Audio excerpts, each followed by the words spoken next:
So 2 days ago, Claude just started previewing their new model to the public, and it is Claude Mythos. And essentially, they said it's just so good at hacking that they can't release it to the public yet. So this blog came out on Anthropic's website, and it's talking about Claude Mythos's capabilities in cybersecurity. And the crazy part is that this wasn't designed to be a hacking agent. This wasn't trained on how to exploit code and exploit apps, but it's just naturally good at it. And so right off the bat in the article, they're telling you over 99% of the vulnerabilities they found have not even been patched. So it'd be irresponsible for them to even disclose details about them. So the first thing in this article that jumps out to me is the Firefox JS shell exploitation. Now they don't actually tell you how this was set up. I can only assume it was like Claude Mythos in a Dockerized environment along with Firefox.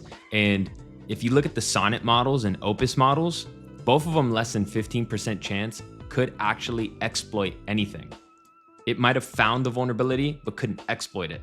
And then you look at Mythos and it's a 72% chance that it actually exploits what it found. And they didn't even train it on that, which is crazy.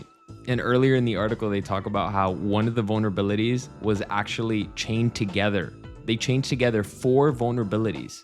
Like this is some shit that you would see done at like a hackathon. You would win awards for this. I think one of the craziest things about reading this article is Claude Mythos' ability to find 0-day bugs, and they're essentially just bugs that were not previously known to exist. So this opens up a great discussion about bug bounties, because bug bounties are essentially money that a company gives you if you are able to exploit their software and you tell them how you did it. And so there's different tiers, there's a bunch of different websites. And I'm already thinking that if you were to get Claude Mythos, you can probably make a lot of money claiming bug bounties. And it's crazy that they decided to tell us about these. And this is kind of where I feel like it's a little bit of like marketing hype built in, because yeah, they're saying like, hey, this is only 1% of all the things we've hacked or Claude Mythos have hacked out of. But now you're telling us it's like it hacked out of one of the most proud, true security operating softwares that is open source, which is OpenBSD. And so this is a coding purist's dream. Like this is the real engineers are in here cranking this shit out, working on OpenBSD. Like the purists that do this for the love of the game are using this. And Claude Mythos just pointed out a vulnerability. Like it's crazy. And so essentially, to spare you the boring technical details, the bug it pretty much exploited was that OpenBSD tracks if there are any packets lost when it's talking between 2 machines. So machine 1 would be like, hey, I got packets 1, 2, 3, and 5. I did not get packet 4. And so OpenBSD tracks packet 4 as a gap. And so essentially Claude Mythos was able to lie and infiltrate packet 4 and say there is something there and it's actually nefarious in some way and just kill the machine. And so one thing interesting though about this is that they talk about the cost, and after 1,000 runs through their scaffold, the total cost was under 20,000. While they say that specific run cost them just about, under $50, it's still pretty expensive. Although in the grand scheme of things, they're probably saving, in this case, it's an open source software, so it's not a company, but if it was a company like a Netflix, Google, Microsoft, Amazon, they're gonna be saving them so much money that that $50 doesn't mean anything. I mean, even the $20,000 doesn't mean anything. One of the craziest ones to me was the FFmpeg vulnerability that they're talking about here. And I don't know about you guys, but I use FFmpeg for a bunch of things. I use it for video transcriptions, downloading videos off the internet, splitting audio from video, and a lot of people use this, and it's amazing open source software. So pretty much FFmpeg will grab your video and turn it into what they call slices, and it's just these 16-bit integers, and it can't ever get to 65,536 in normal videos, but in the event that it does, essentially it crashes. And it doesn't actually break your system or anything, it just makes it not usable.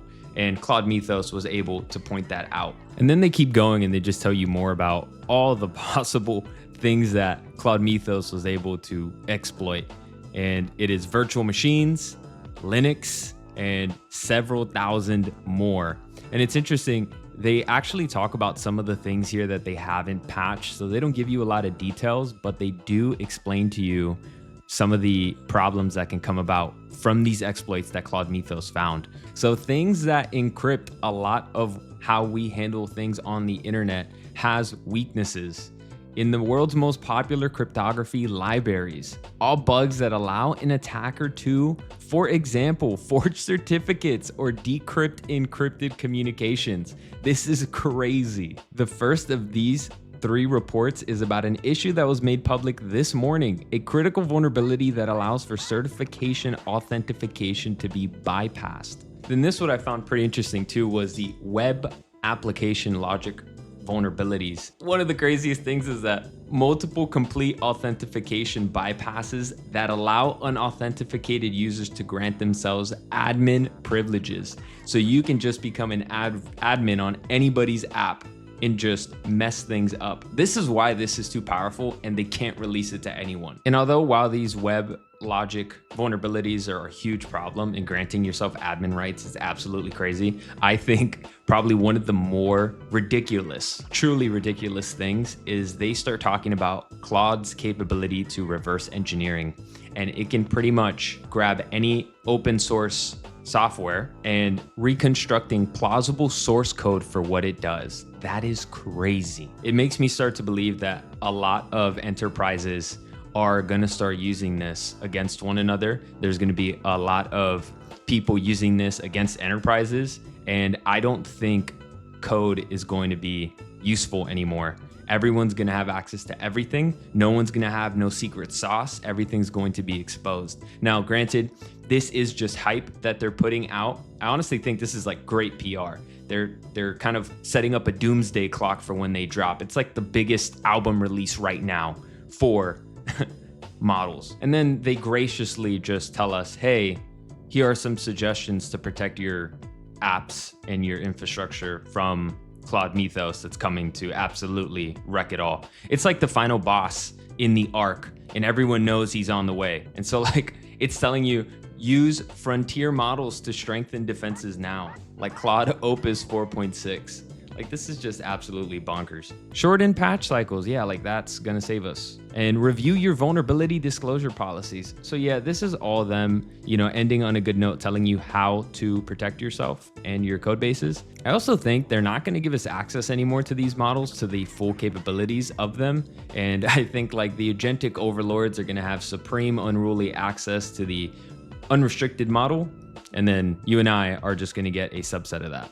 I think one of the best things that we should be doing is getting familiar with bug bounties, because when this comes out and we can exploit some bugs, then we can turn this into a profitable business idea and use this going forward.